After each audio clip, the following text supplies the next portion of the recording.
Hello students, this is the second session for the chapter 1 history, that is what, where, how and when.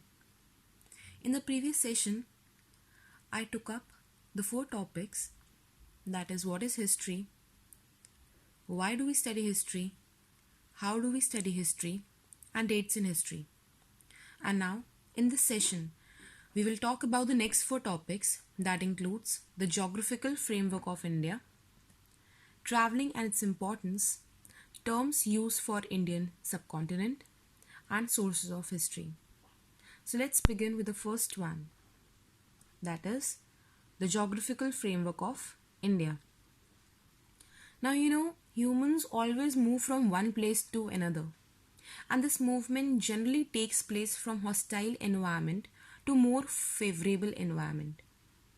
Also, the type of land, availability of water and climate plays a crucial role in this movement. This happens because human beings always want to live at a place where there is easy availability of water, where land is flat and climate is suitable. So with this background, let's now discuss the geographical framework of India.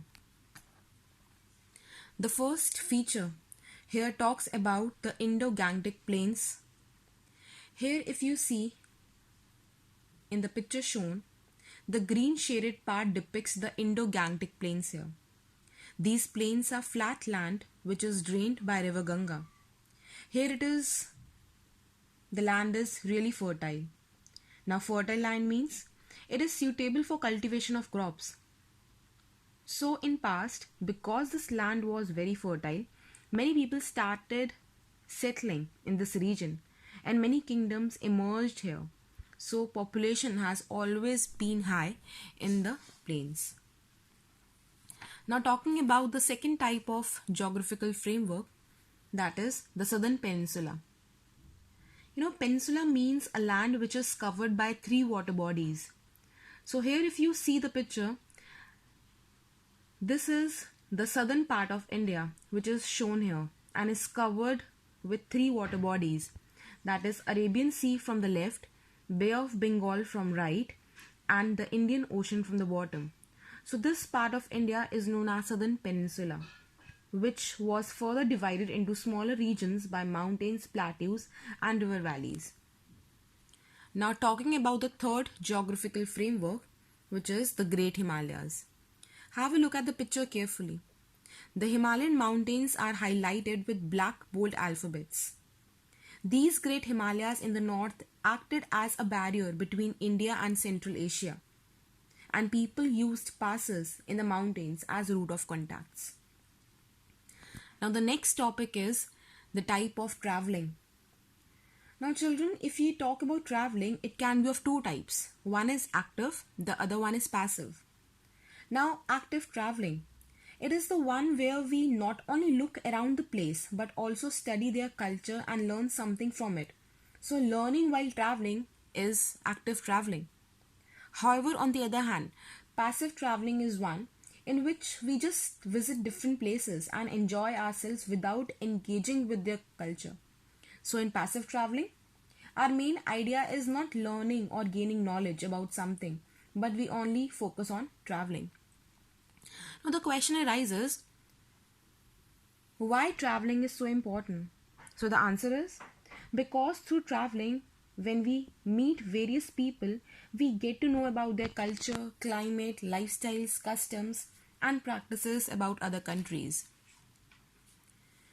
Hence, traveling from one place to another has a major contribution in the creation of our history. Because in ancient times, people used to travel on foot or on horseback. Later, they started building ships to explore themselves further. So, with this, we not only exchange goods but also cultures because of the interactions with each other.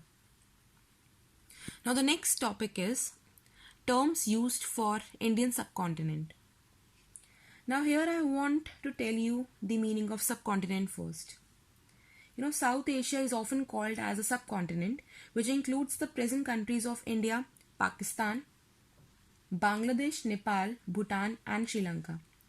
Now, a point to remember here is that in the past and since many years, our country has been called by different names, and there were certain reasons why they were called so. So, let's study about these one by one. Now, India